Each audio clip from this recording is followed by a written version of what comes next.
This is an awesome and underappreciated vintage amp that you can usually get for under $1,000.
Hey everyone, I'm Jack Fossett and welcome to this video. I want to share with you this really cool vintage amp that I have kind of a history with that I absolutely love. It's kind of an unsung amp and surprisingly significant in the history of guitar amplifiers. Now, it is a bit of a not really that boastful claim that there's a cool vintage amp that you might not know about that's under $1,000, right? That's not as provocative a title as it might seem.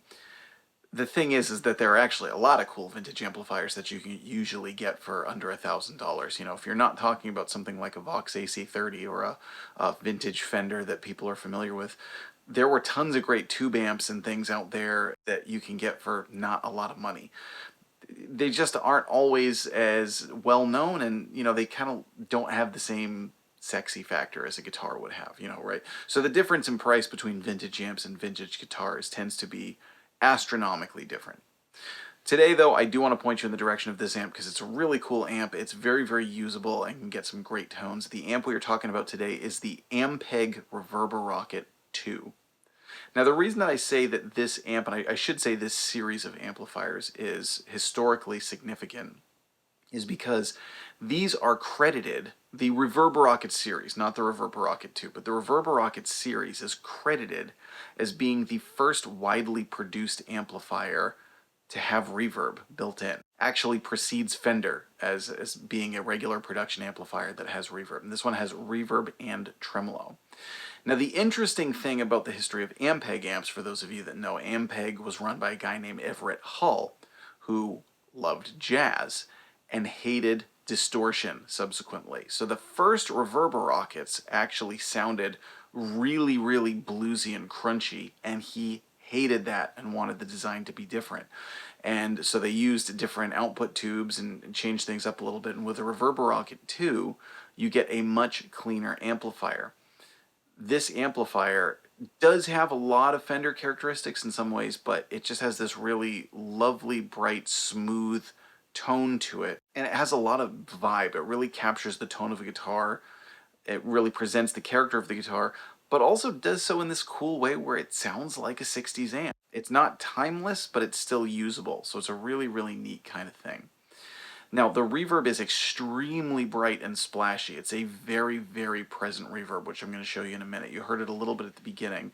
I'm even just going to turn the reverb up half, and you'll hear it really just totally present, really splashy. The tremolo is a very, very nice tremolo. Now, these have inputs for guitar and accordion. If you know Ampeg amps, and some of you might know this already, you know that both are usable. The guitar input is a bit smoother and warmer, a little darker. The accordion input is a bit brighter, has a little bit more edge to it.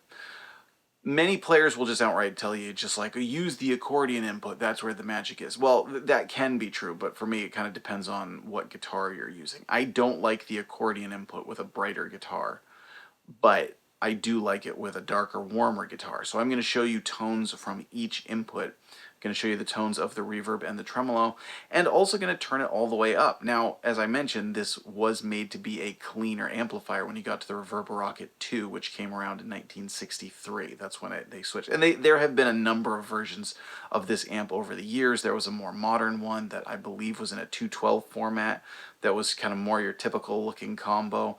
I'm fairly sure they had a Reverberocket head at some point. There have been a number of different iterations of this amp. But this one in particular, again, was kind of designed to be cleaner. So even when you get it cranking, which you actually heard already, the Stratocaster at the beginning was the amp all the way up in the guitar input. And it just has this nice fullness to it, has an edge to it and a bit of a breakup, but nothing that's like really snarling. Certainly not what you would expect for a wide open tube amplifier. And I'm going to give you another tone with the Stratocaster turned all the way up and with the SG going into the accordion input turned all the way up. And you'll hear the SG into the accordion input and you get there's some noticeable crunch there, but again, not at all what you'd figure for an SG into a wide open tube amp. It doesn't quite get to that raucous territory. The cool thing, though, is that it gets to this really, really rich, fat, and smooth territory that's sort of different than other amps do. A lot of these amps nowadays, I've seen them for as low as 500. I've seen them as much as 1100, but they tend to be around like 600 to 900 if you're looking for an amplifier like this. Interestingly, I've had a hard time locking down exactly what the output is. The early ones are listed at 12 watts. It's the kind of generic listing that you'll see on reverb.com lists them at 12 watts. It's likely that they might put out as much as 20 watts depending on what the tubes are that are in it. This one sounds like 12 watts to me based on the volume I was getting. It's not really overpowering when it's turned all the way up. So that would be my guess, is that it would be 12 watt output. Again, though, the cool thing there is you can get it up to a present loud pushed volume where your tone is just really thick but also smooth, and it's not like just crazy warm fat. It just still has this nice articulation to it, but you can really get those tubes working in a reasonable gig volume.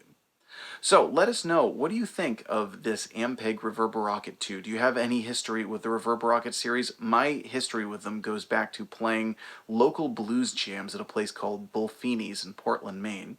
And kind of a local blues legend named Mike Hayward, who's a great guy, he had a Reverberocket 2 that I used to play through every week.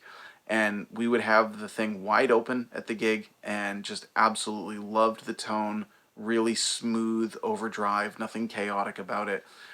Great experience for me playing out that much, and a great tone, and my first experience not only with this amp but with vintage amps in general. So now I'm going to go through a whole slew of tones again. I'm going to give you some samples of both the reverb and the tremolo. Going to play through both the guitar input and the accordion input, and I am going to give you one just straight up jazz tone using a D'Angelico in kind of respect to Everett Hall and his desire for cleaner amplifiers for jazz. So let us know what you think. I'm Jack Fossett. Please remember to like, share, and subscribe, and I hope you enjoy the rest of the video.